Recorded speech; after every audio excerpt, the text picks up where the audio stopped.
से कंटिन्यू करेंगे Mendelian disorder को। मेंडेलियन डिसऑर्डर जो है इसमें खास करके जेनेटिकली बीमारी के बारे में डिस्कस किया जा रहा है। अभी प्रीवियस क्लास में हमने जो पढ़ा था वो पढ़ा था हीमोफीलिया, ये भी सेक्स लिंक्ड रिसेसिव डिजीज था। ये एकदम इंपॉर्टेंट बात है क्योंकि ये सब क्वेश्चंस करता है एमसीक्यू में कि haemophilia is a which type of disease. तो sex linked recessive disease, recessive कहने का मतलब वो सेक्सुअली लिंक्ड होके आएगा, यानी ये डेफिनेटली जेनेटिक्स है क्या, तो जो हमारा कैरेक्टर है वो हमारे पेरेंट से आता है।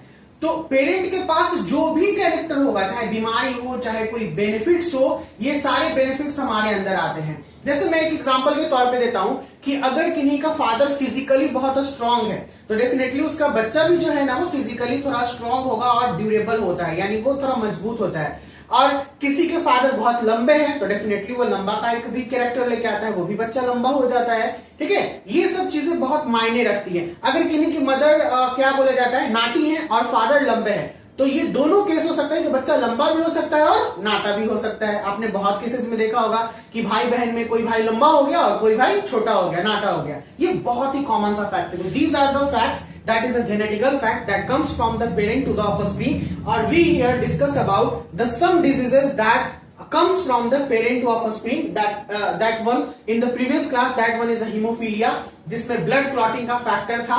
अब हम लोग पढ़ रहे हैं सिकल सेल एनीमिया। इसका मैंने पहले भी एग्जांपल दिया है आपको।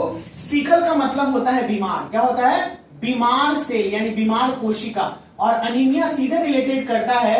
सिकल का मतलब हो जाता है जो it is not well developed, not well matured, इस तरीके से। अनीमिया मतलब ब्लड की बीमारी होती है, ठीक है ना, ब्लड डेफिशिएंसी। अगर ब्लड शरीर में कम हो जाता है तो उसे हम लोग अनीमिया बोलते हैं। तो भैया ये कैसी बीमारी है, तो ये एक ऐसी बीमारी है जिसको ऑटोसोम लिंक्ड रिसेसिव ट्रेट बोलते हैं। आप कहेगा सर थोड़ा इसको और अच्छे से एक्सप्लेन कर दीजिए।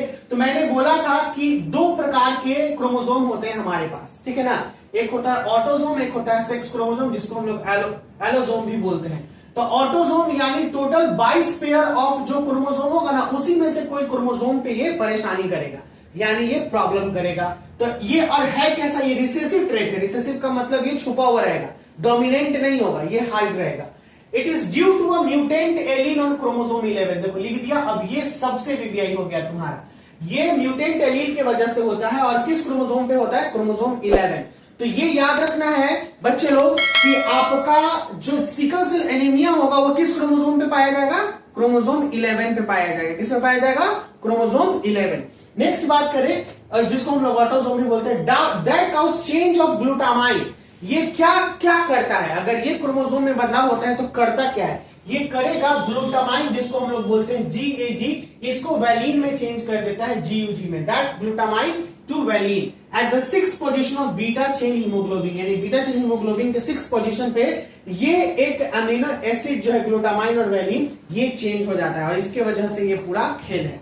भैया this disease control by a single pair of allele, ये डिजीज जो है केवल एक पेयर ऑफ एलील के द्वारा कंट्रोल किया जाता है। देखिए ये HbA is related to haemoglobin और A मैंने एलील के बारे में बात किया है। अगर HbA रहेगा, ठीक है ना, दोनों पेरेंट के पास, तो ये नॉर्मल होगा। क्या होगा, नॉर्मल।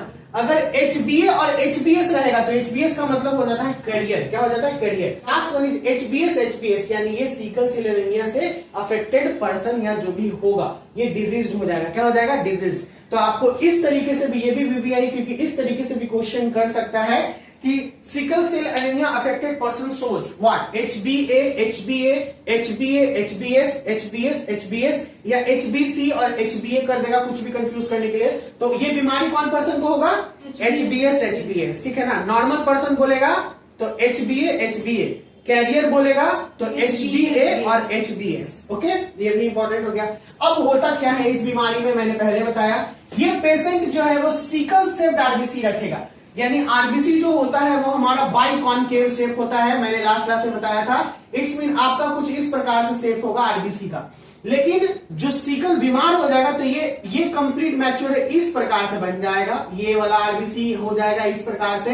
तो ऐसे ऐसे आरबीसी होंगे तो ये बीमार वाले हो जाएंगे। अब काम क्या होगा, ये डिफेक्टिव हीमोग्लोबिन को रिलीज करता है, यानी बढ़िया नहीं, इट्स मीन कि ये डिस्ट्रॉय मोर रैपिडली, ये बहुत तेजी से खत्म होता है, बहुत तेजी से डिस्ट्रॉय होगा, बहुत रैपिडली।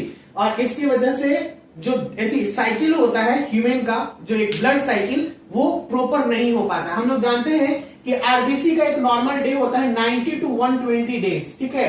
लेकिन ये इमेजिन कीजिए कि अगर 30 to 60 डे में ही खत्म हो जाए तो बहुत जल्दी खत्म हो रहा है कि नहीं।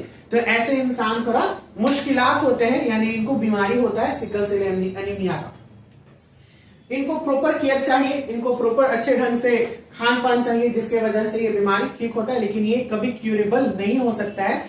अगर क्यूरेबल करना है तो ये एट एम्ब्रॉयनिक स्टेज पे ही देखना पड़ेगा। जो मैंने बताया था कि अगर जेनेटिक डिसऑर्डर को पता करना है तो एम्ब्रॉयनिक स्टेज पे ही हम लोग पता करें तो फिर उसका परमानेंट क्योर हो सकता है।